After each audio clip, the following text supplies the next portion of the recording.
നിശ്ചയിച്ച സമയത്ത് തന്നെ മെസ്സി കേരളത്തിലെത്തുമെന്ന് കായിക മന്ത്രി വി അബ്ദുറഹ്മാൻ. അർജന്റീനയും കേരള സർക്കാരുമായി നല്ല ബന്ധമാണുള്ളതെന്നും കളി തിരുവനന്തപുരത്ത് നടത്തുമെന്നും ആരാധകർക്ക് ആശങ്ക വേണ്ടെന്നും കായിക മന്ത്രി പ്രതികരിച്ചു. സ്റ്റേഡിയത്തെക്കുറിച്ച് ആശങ്കകൾ ഇല്ലെന്നും മന്ത്രി കൂട്ടിച്ചേർത്തു.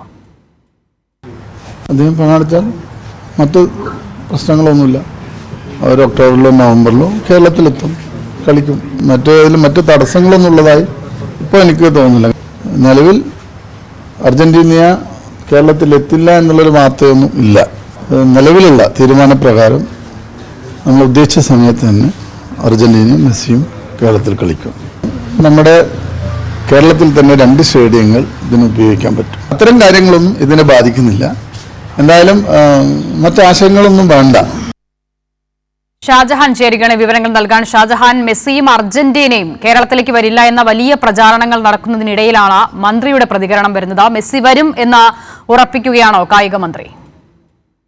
തീർച്ചയായിട്ടും അക്ഷിത, അത് തന്നെയാണ് കായിക വകുപ്പ് മന്ത്രി അല്പസമയം മുൻപ് മാധ്യമങ്ങളോട് പങ്കുവച്ചത്. ആദ്യഘട്ടത്തിൽ രാവിലെ അത്തരത്തിൽ ചില ആശങ്കകളൊക്കെ ഉണ്ടായിരുന്നു. പക്ഷെ അതിനുശേഷം മാധ്യമങ്ങളുടെ ചോദ്യത്തിന്റെ അടിസ്ഥാനത്തിൽ അർജന്റീനയും അതോടൊപ്പം തന്നെ ഫുട്ബോൾ അസോസിയേഷനും ഒക്കെ ആയി തന്നെ സംസാരിക്കുകയുണ്ടായി. അതിന് ശേഷമാണ് ഇപ്പോൾ കായിക വകുപ്പ് മന്ത്രി വളരെ വ്യക്തമായ കാര്യങ്ങൾ മാധ്യമങ്ങളോട് പങ്കുവച്ചത്.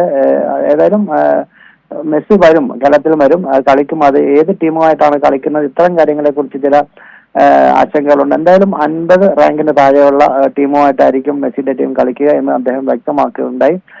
ഇത്തരത്തിൽ സ്പോൺസർമാരുമായിട്ട് നിൽക്കുന്ന ചില ആശങ്കകൾ ഉണ്ടായിരുന്നു. അതൊക്കെ തന്നെ ഒഴിവാക്കി അത്തരം ചർച്ചകളൊക്കെ നടത്തി അതിനുശേഷമാണ് ഉച്ചയ്ക്ക് ശേഷം മാധ്യമങ്ങളോട് മന്ത്രി വളരെ വ്യക്തമായി തന്നെ മെസ്സി കേരളത്തിലെത്തും എന്നുള്ള കാര്യം വ്യക്തമാക്കിയിരിക്കുന്നത്.